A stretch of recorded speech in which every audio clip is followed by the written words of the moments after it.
صبر عربی زبان کا لفظ ہے، اردو میں، سندھی میں، پنجابی میں ایک ہی معنی ہے صبر کا۔ صبر کا کیا مطلب ہوتا ہے؟ چپ ہو جاؤ، پیچھے ہٹ جاؤ، خاموش ہو جاؤ، گھر چلے جاؤ۔ اگر آپ کا مال لٹ گیا ہے تو صبر کرو۔ صبر کرنے کا مطلب یعنی کیس بھی نہیں کرنا، پولیس کے پاس بھی نہیں جانا، چور کا پتہ بھی چل گیا تو بھی کسی کو بتانا نہیں کہ اس نے چوری کی ہے۔ اگر اس کا مال، آپ کی موٹر سائیکل چوری ہو گئی اور سامنے جا رہا ہے جس نے چوری کی ہے، موٹر سائیکل لے کے جا رہا ہے، لے کر مجلس میں آ گیا موٹر سائیکل پر، اسی چوری کی موٹر سائیکل پر، آپ نے پہچان بھی لیا کہ یہ میری ہے، لیکن آپ کو پتہ ہے کہ اس کے پاس زور زیادہ ہے، اس کے پاس طاقت زیادہ ہے، اس کے پاس سیاسی اثر رسوخ ہے، اس کے پاس افرادی قوت ہے، اس کے پاس قبیلہ اس کا بڑا ہے، طاقتور ہے، ڈنڈے مارتا ہے، لوگوں کو ظلم کرتا ہے، ستم کرتا ہے۔ آپ کسی کو کان میں بھی نہیں بتاتے جی کہ یہ موٹر سائیکل میری ہے، اس کے پاس یہ میری ہے، چوری کر لی اس نے۔ کیوں نہیں بتاتے؟ اس کا نام آپ نے کتنا اچھا رکھا ہوا ہے، کیا ہے؟ مجھے پتا تو چل گیا ہے موٹر سائیکل میری اس کے پاس ہے، لیکن میں نے صبر کیا ہے۔ اس کا نام ہم نے کیا رکھا ہے؟ صبر رکھا ہے۔ نہیں عزیز من، اس کا نام تبدیل کرو، یہ بزدلی ہے، اس کو صبر نہیں کہتے۔ ڈر کے ذریعے، خوف کے ذریعے چپ ہو جانا یہ صبر نہیں ہے، یہ بزدلی ہے۔ اگر کوئی آئے آپ کی عزت پہ حملہ کر دے، توہین کرے، ایک فرد کی توہین کرے، ایک مومن کی توہین کرے، آپ کو پتہ ہے نا مومن کا بڑا احترام ہوتا ہے۔ مومن کا کتنا احترام ہے؟ رسول اللہ فرماتے ہیں کعبہ سے زیادہ احترام مومن کا ہے، کعبہ سے زیادہ احترام مومن کا ہے۔ المومن اشد حرمتا من الکعبہ، مومن کا احترام کعبہ سے زیادہ ہے۔ کعبہ کی بھی حرمتی کوئی کرے، مسلمان مار دیتے ہیں، جگہ پہ مار دیں تو کعبہ کی بھی حرمتی کرتا ہے، لیکن آپ کے سامنے مومن کی دوسرا بھی حرمتی کر دیتا ہے، ہمیں کوئی، وہ کہتے ہیں اور کرو، تھوڑا اور اس کو سبق سکھاؤ۔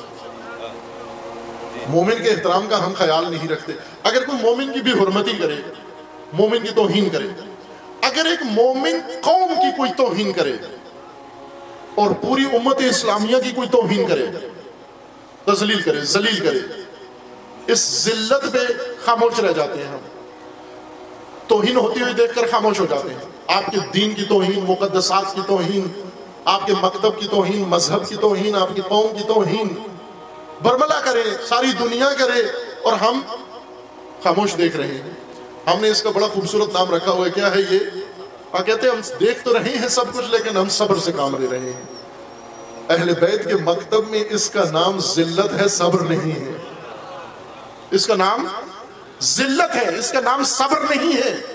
ستم آپ پر ہو رہا ہو، یہ ستم کسی پر ہو رہا ہو، ستم ہوتا دیکھ کر خاموش رہنا یہ صبر نہیں ہے، یہ حقارت ہے، یہ ستم ہے، یہ ستم پذیری ہے، یہ ظلم کا حصہ ہے۔ اگر ظلم ہو رہا ہے کہیں پر، آپ پر ہو رہا ہے، آپ کے پڑوس میں ہو رہا ہے، آپ کے محلے میں ہو رہا ہے، آپ کے رشتہ دار پر ہو رہا ہے، یا کسی اجنبی پر ہو رہا ہے، ہم اس کو جانتے بھی نہیں، روڈ پر ہو رہا ہے، سڑک پہ ہو رہا ہے، کسی ہوٹل ریسٹوران میں ہو رہا ہے، کسی دفتر میں ہو رہا ہے، اور ہمیں پتہ ہے اس پر ظلم ہو رہا ہے اور ہم اس پہ خاموش ہیں، چپ کر کے گئے اور کہا مجھے غصہ تو بڑا آیا لیکن میں نے صبر سے کام لیا۔ غلطی ہو گئی تم سے، یہ صبر نہیں ہے، اس کو ذلت کہتے ہیں۔ آپ کہتے میں نے ذلت سے کام لیا، صبر سے کام نہیں لیا، ذلت سے کام لیا۔ یہ وہ چیزیں ہیں، بعض لوگ ہوتے ہیں نا، پتہ نہیں یہاں آپ کے علاقے میں ایسے ہوتا ہے یا نہیں ہوتا، ہمارے علاقے میں ہوتا ہے، کرتے ہیں لوگ یہ کام کہ کچھ زمینیں بس ملک سے باہر چلے گئے، زمینوں کا مالک پڑھائی کے لیے، نوکری کے لیے، رزق کے لیے ملک سے باہر چلا گیا یا شہر چلا گیا، گاؤں میں زمین تھی شہر چلا گیا، پیچھے گاؤں والے دوسرے لوگ جو اس کے اڑوس پڑوس میں ہیں وہ آہستہ آہستہ زمینوں کی حدود کو سرکانا شروع کرتے ہیں۔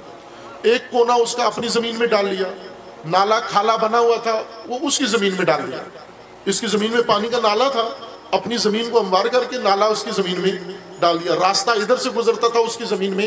کرتے ہیں نا یہ کام، آپ نہیں کرتے ہوں گے لیکن دوسرے تو کرتے ہیں، یہ کام کرتے ہیں نا، آپ تصدیق نہیں کرتے تو میں سمجھتا ہوں کہ آپ نہیں کرتے، یہ کام ہوتا ہے۔ وہ ایک سندھی نظم ہے، شاید انور مقصود کی ہے، سائیں ہوتا ہے، سائیں ہوتا ہے، وہ آپ نے تائید کر دی کہ ہوتا ہے، یہ کام ہوتا ہے، کہ یہ کام ہوتا ہے، کرتے ہیں۔ یہ ذہن میں رکھیے، آپ کا اگر شہر میں یا گاؤں میں پلاٹ ہے، مکان کے لیے آپ نے لیا ہوا تھا اور وہ پلاٹ آپ نے بنایا نہیں، کسی وجہ سے پیسے نہیں ہیں یا آپ انتظار کر رہے ہیں یا بچے جوان ہوں گے تو بنائیں گے، یہ بھی روزمرہ ہوتا ہے یہ کام. خوب آپ نے پلاٹ لیا ہوا تھا، اس پہ مکان بنایا نہیں، کچھ عرصے کے بعد آپ شہر سے آئے یا شہر کے جس محلے میں آپ کا پلاٹ تھا، آپ نے کیا دیکھا؟ سارے محلے کا کچرا بھی اسی میں پڑا ہوا ہے، سارے محلے کا گندا پانی بھی اسی میں پڑا ہوا ہے، اور پڑوسی کی دیوار بھی اندر آئی ہوئی ہے نا. ایسے تجاوزات، ابھی کراچی میں کتنے تجاوزات حکومت نے ختم کیے، شہری تبدیل ہو گیا، اب کراچی کو پہچان نہیں سکتا. یہ مارکیٹیں جو پہلے تجاوزات میں گھری ہوئی تھی، اب وہاں جائیں تو لگتا ہے کہ کوئی نئی چیز بنی ہے یہاں پر، وہ اصل وہ تھی، تجاوزات نے اس کا حلیہ بگاڑا ہوا تھا. یہ کام پلاٹوں میں بھی ہوتا ہے، زمینوں میں بھی ہوتا ہے، شہروں میں بھی ہوتا ہے، دکانوں میں بھی ہوتا ہے، اور یہ کام دین میں بھی ہوتا ہے. اگر کوئی اپنے دین کا پلاٹ چھوڑ دے، اپنے حال پہ چھوڑ دے، اسے آباد نہ کرے، دین کی حفاظت نہ کرے، دین پر عمل نہ کرے، اس کی حدود کا نگہبان نہ بنے، دوسرے آ کے دین کی حدود میں داخل ہو جاتے ہیں. وہ کیا کرتے ہیں؟ وہ قدروں کو مٹا کر اس کی جگہ پر، اقدار کی جگہ پر برائیاں، فضائل کی جگہ رذائل بنا دیتے ہیں، فضیلتوں کی جگہ ذلیل بنا دیتے ہیں، عزت کی سرزمین پر ذلت کی کوئی عمارت بنا دیتے ہیں، قوموں کو ذلیل کر دیتے ہیں یا نہیں کرتے؟ اب آپ دیکھیں نا آج کل، آپ اپنے ملک کی ہی مثال لے لیں، ہم دوسری قوموں کی غیبت کیوں کریں، اپنی بات کریں. میں تو ہمیشہ مومنین کو کہتا ہوں، سٹیج پہ بولنے والوں کو بھی کہتا ہوں، آپ بھی کہا کریں اچھی ادب کے ساتھ، احترام کے ساتھ.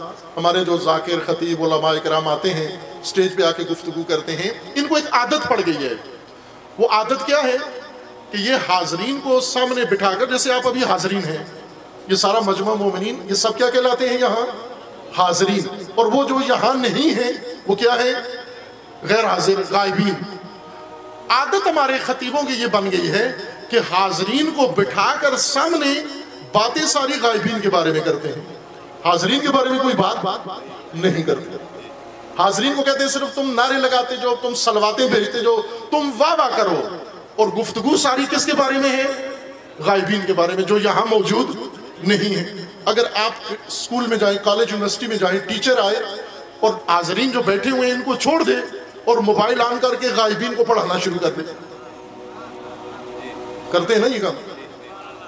ابھی حاضر کلاس، والدین بھی اعتراض کریں گے کہ ٹیچر صاحب آپ کو ہم فیس دیتے ہیں، پرنسپل اعتراض کرے گا کہ ٹیچر صاحب آپ کو ہم تنخواہ دیتے ہیں. کس بات کی تنخواہ دیتے ہیں؟ یہ اسکول میں حاضر کلاس کو پڑھاؤ، تم پیسے لیتے ہو حاضر کلاس کے لیے اور فون آن کر کے پڑھاتے ہو غائب کلاس کو، آن لائن کلاس کو پڑھانا شروع کر دیتے ہو. جو جن کو ہمدردی ہے نا اپنے بچوں کی تعلیم سے، وہ دھیان رکھتے ہیں کہ پیسے ہم سے لے کر، فیس ہم سے لے کر پڑھاتا کسی اور کو ہے، باتیں کسی اور کی کرتا ہے. تو پھر تو کہتے ہیں نا جی اس مہینے کی تنخواہ نہیں ہے، کیونکہ آپ نے کلاس کو پڑھایا ہی نہیں ہے. آپ کلاس میں گئے ہیں لیکن آپ نے موبائل پہ پڑھایا کسی اور کو ہے، ہمارے بچے کو نہیں پڑھایا. اگر ٹیوٹر آئے آپ کے بچے کو ٹیوشن پڑھانے اور آپ کے بچے کو کچھ بھی نہ پڑھائے، موبائل آن کر کے کسی اور کے بچے کو پڑھا رہا ہے، آن لائن فون پر پڑھا رہا ہے، آپ اس کو ٹیوشن فیس دو گے؟ دیں گے؟ نہیں دیں گے. اب وہ جتنے واسطے بھی دے آپ اس کو فیس نہیں دیں گے. تو یہ کام یہاں بھی تو کرو نا، آپ دین میں بھی کرو. یہ کلاس ہے سامنے بیٹھی ہوئی، جو ممبر پہ آتا ہے معلم ہوتا ہے، اس کا پہلا فریضہ یہ کہ حاضرین کو خطاب کرے، حاضرین کے متعلقہ باتیں کرے، غائبین کی باتیں نہ کرے. کیونکہ پیسے ہم نے دیے ہیں، فیس ہم دے رہے ہیں، بات بھی ہماری. بس دعا کرے.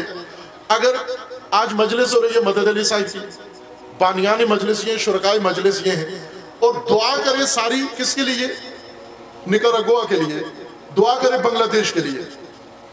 وہ کہیں گے جی پیسے ہم نے دیے ہیں، مجلس ہم نے کی ہے، وقت ہم نے دیا ہے، شرکت ہم نے کی ہے، سب آئے احترام میں، ہم آئے آپ کے سامنے، کم از کم دعا میں تو ایک جملہ ہمارے لیے کہہ دو، دعا تو ایک ہمارے لیے کر دو. اگر اور کوئی بات نہیں تمہیں گوارا ہوتی تو ایک دعا تو ہمارے حق میں کرتے جاؤ تم.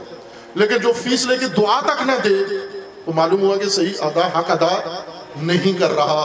تو ایک دعا تو حق بنتا ہے ان لوگوں کا جنہوں نے مجلس رکھی ہے، جنہوں نے مجلس میں شرکت کی ہے. عزیزان، خب ہم اپنی قوم کی مثال دیتے ہیں صبر کی. آپ کو پتہ ہے کہ اس وقت جو ہماری حکومت ہے بہت صابر حکومت ہے.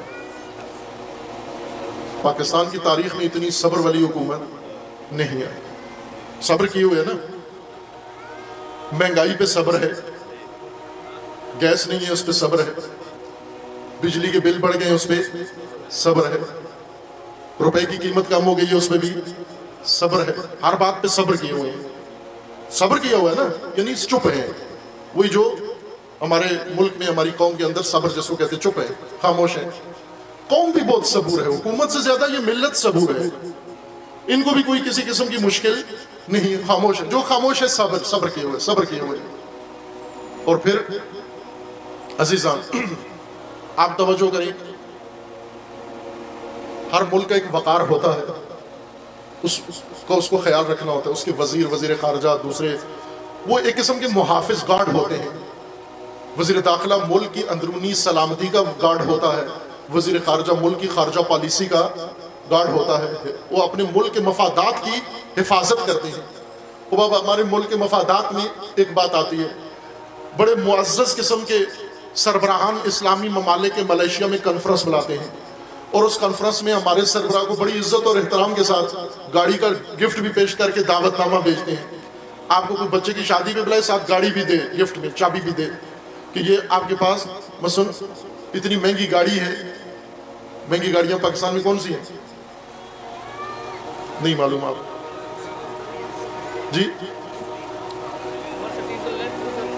ہاں بڑی گاڑیاں مہنگی ہیں. یہ جو آپ روڈوں پہ دیکھتے ہیں یہ نہیں ہے, مہنگی نہیں ہے. وہ جو نہیں دیکھتے آپ وہ مہنگی ہے, کراچی میں چلتی ہیں وہ مہنگی ہے. وہ بڑی مہنگی گاڑی آپ کو گفٹ میں دے کہ میرے بچے کی شادی میں آنا, اور ایک پڑوسی آپ کو کہے کہ نہیں جانا, تو انہیں اس کی شادی میں نہیں جانا, اور آپ اس کے احترام میں کہو میں نے اس کی شادی میں نہیں جانا. وہ کیسا ہے؟ آپ کا وقار بچ گیا؟ عزت بن گئی آپ کی؟ نہیں بنی. عزت نہیں بنی آپ کی, ذلت آ گئی. اور ذلت کو صبر نہیں کہتے. ذلت کا نام صبر نہیں ہے, خاموشی کا نام صبر نہیں ہے. صبر اگر سمجھنا ہے تو جس مسودے میں, جس دین میں, جس سلیبس میں صبر تعلیم دیا گیا ہے, پیش کیا گیا ہے, اسی سے پوچھو. قرآن سے پوچھو صبر کیا ہے, رسول اللہ سے پوچھو صبر کیا ہے, اہل بیت سے پوچھو صبر کیا ہے. صبر کیا ہے؟ صبر لغت میں بھی کہتے ہیں استقامت کو. کسی راہ پر چڑھ کر آ جائیں, آپ کسی سڑک پر آئیں نا, سڑک تھوڑی سی خراب ہے, کچھ لوگ فوراً ارادہ بدل دیتے ہیں, سڑک خراب ہے ہم نے نہیں جانا. سڑک کی وجہ سے شاید ارادے نہ بدلتے ہیں, لیکن موسم کی وجہ سے ارادے بدل دیتے ہیں. اگر بارش ہے, دھند ہے, سردی ہے, اور ہم نے رات کو ارادہ کیا ہوا تھا کہ صبح جانا ہے, مجلس میں جانا ہے, کسی کے ہاں جانا ہے, کسی ضروری کام سے جانا ہے, صبح اٹھے دیکھا کہ موسم بگڑا ہوا ہے, اور بگڑے ہوئے موسم میں کیا بگڑتا ہے؟ ہماری نیت بھی بگڑ جاتی ہے, ارادہ بھی بگڑ جاتا ہے, ارادہ بدل دیتے ہیں کہ اب ہم نے نہیں جانا. خراب موسم دیکھ کر ارادہ بدل دینا, اس کو عربی زبان میں جزا کہتے ہیں. جزا, یہ جزا ہے. ارادہ بدل دینا, گھبرا جانا, پریشان ہو جانا, کنفیوز ہو جانا, کمزوری اپنے اندر پیدا کر لینا, ضعف پیدا کر لینا, غمگین ہو جانا, حزین ہو جانا, اس کو عرب جزا کہتے ہیں. یہ بھی قرآن کریم کی اصطلاح ہے. یہ بھی سن لیں قرآن کریم کی. ویسے تو ہمیں موبائل کی ساری اصطلاحات ان پڑھوں کو بھی یاد ہے, پتہ ہے نا. ہے کوئی پاکستانی جس کو یہ ٹرمینالوجی نہ پتہ ہو موبائل کی؟ پتہ ہے نا اس کو, سب کو پتہ ہے میسج کیا ہوتا ہے, سب کو پتہ ہے پوسٹ کیا ہوتی ہے, سب کو پتہ ہے فلاں پیج کیا ہوتا ہے. بے شک پڑھا لکھا بھی نہیں ہے, لیکن یہ ساری باتیں جانتا ہے. وہ عزیزان آنی بھی چاہیے آپ کو. اس زمانے میں موبائل آج کے زمانے کی ٹیکنالوجی ہے, اور سب کو آنا چاہیے, چلانا چاہیے, اور اچھے کاموں میں استعمال کریں اس کو. ورنہ انسان ان پڑھ سا نظر آتا ہے اگر موجودہ زمانے کی چیزیں اس کو سمجھ میں نہ آئیں. سیکھنے میں کوئی حرج نہیں ہے, لیکن اگر قرآن جو 1400 سال سے ہمارے پاس, ہمارے اجداد کے پاس, ہماری گزشتہ نسلوں کے پاس 1400 سال سے ہمارے سلسلے میں قرآن پڑھا ہوا ہے, لیکن قرآن کی ٹرمینالوجی ہمیں نہیں آتی, سمجھ میں نہیں آتی. نہج البلاغہ کی ٹرمینالوجی سمجھ میں نہیں آتی, اصطلاحات, گفتگو, الفاظ وہ الفاظ جو امیر المومنین نے استعمال کیے، ہم جو مولا علی کے پیروکار ہیں، مولا علی کے عاشق ہیں، مولا علی کے ماننے والے ہیں، مولا علی کے متوالے ہیں، مولا علی کے لیے سب کچھ قربان کرنے کے لیے تیار ہیں، مولا علی نے اپنی گفتگو میں جو لفظ استعمال کیا ہے وہ سمجھ میں نہیں آتا۔ یہ بھی تو ہونا چاہیے نا کہ ہمیں تو اور کسی کی زبان سمجھ میں آئے یا نہ آئے، مولا علی کی زبان سمجھ میں آنی چاہیے، سمجھ میں آنی چاہیے، قرآن کی زبان سمجھ میں آنی چاہیے۔ جزا، پریشانی، اضطراب، ارادے کا ٹوٹ جانا، ہمت کھو بیٹھنا، کمزوری دکھانا، ضعف دکھانا، ارادہ بدل دینا، نیتیں بدل دینا، راستے چھوڑ دینا، اس کو عربی زبان میں جزا کہتے ہیں۔ اور صبر، اگر موسم خراب ہے، آپ نے سوچا ہوا ہے میں نے یہ کام کرنا ہے، خرابی، موسم کی خرابی کے باوجود آپ اپنے ارادے پر قائم رہے ہیں، عرب اس کو صبر کہتے ہیں۔ بے شک موسم خراب ہو، راستہ خراب ہو، حالات خراب ہو، حالات کی وجہ سے ہم کتنی کلا بازیاں کھاتے ہیں، حالات خراب ہے، ابھی کچھ بھی نہیں کرنا، ابھی کچھ بھی نہیں کہنا، ابھی کچھ بھی نہیں بولنا، کیونکہ حالات ٹھیک نہیں ہیں۔ حالات کی خرابی کو دیکھ کر نیت خراب کر لینا یہ جزا ہے، اور حالات کی خرابی کے سامنے اپنی نیت پر قائم رہنا، اپنی راہ پر قائم رہنا، اپنے مقصد تک اپنے سفر کو جاری رکھنا، اس کو صبر کہتے ہیں۔ حالات خراب ہیں تو حالات خراب ہو، میں نیت کیوں خراب کرتا ہوں، میں ارادہ کیوں خراب کرتا ہوں، میں عزم کیوں خراب کرتا ہوں، میں کام کیوں خراب کرتا ہوں، میں منصوبہ کیوں خراب کرتا ہوں۔ اب ہم دیکھیں، حالات خراب ہیں، ارادے بدل دیتے ہیں، کیوں؟ کیا کیا جی؟ صبر کیا۔ مشکلات آ گئی، مشکلات کے وقت ارادے بدل دیتے ہیں، نیتیں بدل دیتے ہیں، راستے چھوڑ دیتے ہیں۔ نام کیا رکھا ہے اس کا؟ مشکلات میں صبر کر رہے ہیں۔ کیا صبر کیا ہے کہ جو کام کرنا چاہ رہے تھے وہ اب نہیں کر رہے۔ نہ عزیز مرد، یہ جزا ہے، یہ کمزوری ہے، یہ ضعف ہے، یہ ذلت ہے۔ صبر، قائم رہنا ہر صورت میں، ہر حالت میں، ہر قسم کے حالات میں